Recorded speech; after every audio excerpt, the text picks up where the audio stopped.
actually had Billy Zhao, who is a TA with UT Austin's Bootcamp, and we talked about the differences between being self-taught versus a bootcamp versus a university degree. Oh, interesting. Yeah, that's a good topic. Yeah, I was about to say. Well, I mean, I'd love to get your thoughts on that, because so you're saying that you're kind of fitting into that bootcamp space. Yeah, so I have been pretty involved in developing a data analytics bootcamp for a while now, and I really like the idea. There are places for a university education. People, that's a question that I probably get asked the most, or at least very highly, is, like, how do I learn? Should I go to school to learn data analytics, or should I do a boot camp? Should I self-teach? Yeah. Do you want me to go into that? Yeah, please go into it. Okay. All right. So I like to say that there are two jobs that we all have. There's one job that is what you're doing now. So just being competent in the roles and responsibilities that you have the present day. And then there's kind of thinking about, like, well, how's this going to change in the future? What's this job going to look like in 10 years? Will this job even exist? And how can I kind of like put myself out of a job based on what I'm going to see with those trends? So I really think, there's nothing better than a data boot camp, I think, for just getting your butt in that chair as a data analyst. Because, like, I've seen it myself. I went to a 4-year degree program. I wasn't ready, and this was a while ago. And their schools, I went to a liberal arts school, right? So it's not like they were bragging on their, career readiness, really. Right. But still, I wasn't ready. But I look at this data analytics boot camp, and I'm like, people are getting good jobs. They're prepared. They really have the mindset. So I think that idea of like a really concentrated, very practical transition to becoming a data analyst, I'm a big proponent of the idea. So, like, does that mean that we should put these schools out of business? Like, I don't know. I mean, I think maybe the higher education market is a little bloated and saturated, but I don't know that they even should be competing with the coding boot camps, because higher education moves slowly. That's just the way it is. I mean, Yeah. it's an old institution. It's not going to be able to keep up with the market. It's old and it's slow. I think they need to say, this is a good thing that we're slow. Like, I think there's some book on that, like the You think benefits of so? being. Well, Yeah. it's funny because I'm getting into that higher education space now, because I'm going to be teaching data visualization in the capstone course at Greensboro College starting in the fall. And I don't know. That's something I'm struggling with too, is that, well, not struggling with. I'm worried that I'm going to be such a like curveball for these students, because I'm going to be partnering them with, organizations out in the real world. And if these students, they're undergraduates, have never had an internship, it may be a little jarring, um, because I'm actually going to be using my LinkedIn courses to teach them about Power BI and Tableau.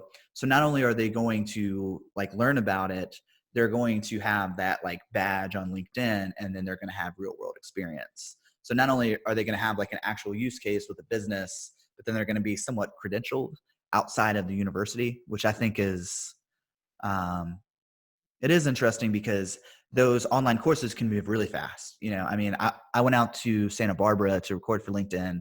I think I was there for 5 days in studio, as opposed to, I mean, what are these semesters, 3 months long? Like Yeah. it's and the courses aren't super long. Well, I think that's one. So the ways that college could compete with data analytics, I would say, the first that I was kind of getting into is this idea of helping people really give them the critical skills to teach themselves out of their current jobs. So, colleges are old and slow. You are going to learn critical thinking. You are going to learn how to write and communicate in a way that you're just not going to in a 6-month boot camp. I mean, you're getting technical topics thrown at you for 3 to 6 months, you're not really going to start to get that wisdom and the context to be able to teach yourself new things, to kind of use these principles to think about, like, how is the future going to look based on like what I'm seeing now. So to get that context and that wisdom and perspective, okay, that's, I think a liberal arts or any college degree is going to help with that. And then again, going to this idea like of community or college, I mean, that's what college means. It's like coming together of people. So you, to get Yeah. that networking and to really build that community, you're not going to get that at a coding boot camp per se. I mean, it does a pretty good, it does a much better job than like when I just looked at the whole space. When I didn't have any knowledge, I just thought like, oh, I don't know, how would that work? I think it works really, really well. I mean, it's really blown my perspectives, and made me think like this is a very cool and potentially disruptive force in higher education. Uh, and I think the way that schools need to respond is by admitting that, like, what is it? You can't Amazon or whatever. It's the same way. Yeah, Like yeah. you can't out boot camp a boot camp. So you have to think about, what are the ways? And I think again, like that teaching critical thinking, and also, building that community and doing things like that, like what you're doing are probably the ways that you're going to teach or compete as a school, like a higher education school for data. Yeah, I think it's really a struggle for universities to teach tactical skills because they rapidly change to where it's almost like um, a speedboat is a boot camp and an ocean liner is a university. Like these boot camps can just weave in and out and be on top of the trends because they're a much smaller and more nimble organization. Yeah. So where, yeah, you're right. I think the universities have just gotten bloated. Like there's so much bureaucracy, so much, what are they called? It's not admissions, but not the actual teachers, but the support Oh, faculty administrators. administrators. Like that Yeah. seems just ridiculous to me. Man, I'm very biased here. I got my undergrad degree in economics and I completely squandered that. Now that was my fault. But at the same time, a part of me feels like it's a little bit of a predatory practice of, hey, you're 18. Here, let's take out $40,000 worth of debt. And it's like, I, I'm, I wasn't really an adult at that point.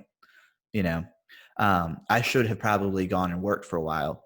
That being said, when I went back to get my master's degree, I had worked in a job that I hated for 3 years. So I took on 3 internships. I like really applied myself because I knew it was at stake. Like I was just kind of like lethargically going through my undergraduate degree, just like that example from earlier in the podcast of like someone who's just phoning it in versus someone who's like all about it, super passionate, plugged into it. That was the difference between my undergrad and my master's degree. Um, which, and yeah, I mean, that's like a whole conversation into itself. Yeah. You seem more pro university though, which I mean, I welcome the different opinion. I need someone to balance my ideas. Yeah, I mean, I don't know. I'm pretty I'm definitely bearish on higher education in general.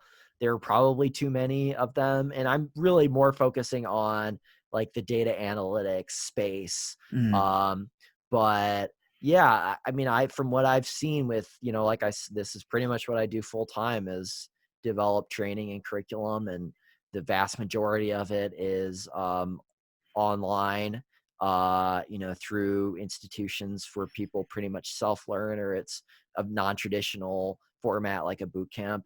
But I worked with a couple of higher education institutions as well. And I think that they understand that the strategy needs to be like, we're not going to out boot camp these boot camps. So we need to have a little different of a take on teaching data analytics.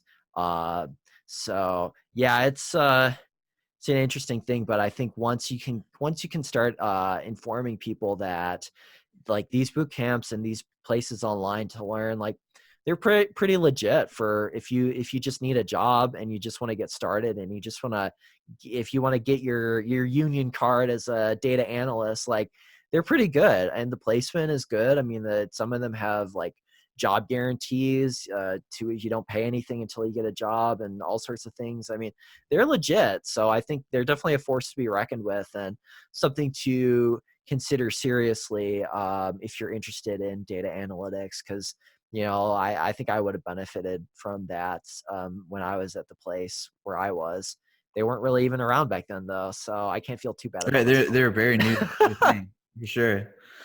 Well, George, I really appreciate you coming on. This has been a fantastic conversation.